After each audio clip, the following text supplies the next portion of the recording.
పరిశుద్ధ గ్రంథం నుండి మత్తయి సువార్త 1వ అధ్యాయము 1వ వచనం నుంచి ప్రారంభం.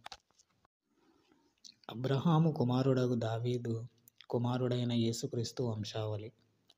అబ్రహాము ఇస్సాకును కనెను, ఇస్సాకు యాకోబును కనెను, యాకోబు యూదాను అతని అన్నదమ్ములను కనెను, యూదా తామారునందు పెరెసును జెరహును కనెను, పెరెసు ఎస్రోమును కనెను, ఎస్రోము ఆరామును కనెను, ఆరాము అమ్మీనాదాబును కనెను, అమ్మీనాదాబు నయస్సును కనెను, నయస్సును సల్మానును కనెను, సల్మాను రాహాబునందు బోయజును కనెను, బోయజు రూతునందు ఓబేదును కనెను, ఓబేదు యెషయిని కనెను, యెషయి రాజైన దావీదును కనెను.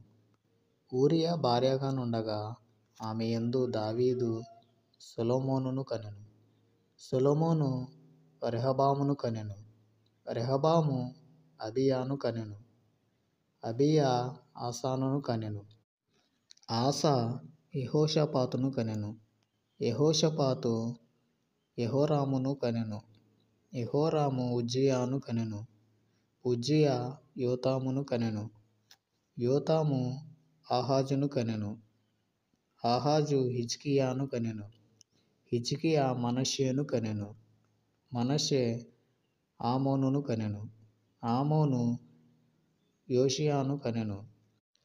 యూదులు బబులోనుకు కొనిపోబడిన కాలములో యోషియా యెకొన్యాను అతని సహోదరులను కనెను. బబులోనుకు కొనిపోబడిన తరువాత యెకొన్యా షయల్తీయేలును కనెను, షయల్తీయేలు జెరుబ్బబేలును కనెను, జెరుబ్బబేలు అబీహూదును కనెను, జెరుబ్బబేలు అబీహూదును కనెను, అబీహూదు ఎల్యాకీమును కనెను, ఎల్యాకీము అజోరును కనెను, అజోరు సాదోకును కనెను, సాదోకు ఆకీమును కనెను, ఆకీము ఎలీహూదును కనెను, ఎలీహూదు ఎలియాజరును కనెను. యాకోబు మరియ భర్త అయిన యోసేపును కనెను, ఆమె యందు క్రీస్తు అనబడిన యేసు పుట్టెను. ఇట్లు అబ్రహాము మొదలుకొని దావీదు వరకు తరములన్నీయు 14 తరములు. దావీదు మొదలుకొని యూదులు బబులోనుకు కొనిపోబడిన కాలం వరకు 14 తరములు. బబులోనుకు కొనిపోబడినది మొదలుకొని క్రీస్తు వరకు 14 తరములు. యేసుక్రీస్తు జనన విధమెట్లనగా, ఆయన తల్లి అయిన మరియ యోసేపునకు ప్రదానము చేయబడిన తరువాత వారేకము కాక మునుపు ఆమె పరిశుద్ధాత్మ వలన గర్భవతిగా ఉండెను. ఆమె భర్త అయిన యోసేపు నీతిమంతుడిగా ఉండి ఆమెను అవమానపరచనొల్లక రహస్యముగా ఆమెను విడనాడ ఉద్దేశించెను. అతడు ఈ సంగతులను గూర్చి ఆలోచించుకొనుచుండగా, ఇదిగో ప్రభువు దూత స్వప్నమందు అతనికి ప్రత్యక్షమై, దావీదు కుమారుడవైన యోసేపు, నీ భార్య అయిన మరియను చేర్చుకొనుటకు భయపడకుము. ఆమె గర్భము ధరించినది పరిశుద్ధాత్మ వలన కలిగినది. ఆమె ఒక కుమారుని కనును. తన ప్రజలను వారి పాపముల నుండి ఆయనే రక్షించును గనుక ఆయనకు యేసు అను పేరు పెట్టుదుననెను.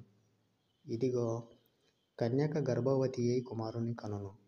ఆయనకు ఇమ్మానుయేలని పేరు పెట్టుదురు అని ప్రభువు తన ప్రవక్త ద్వారా పలికిన మాట నెరవేరునట్లు ఇదంతయు జరిగెను.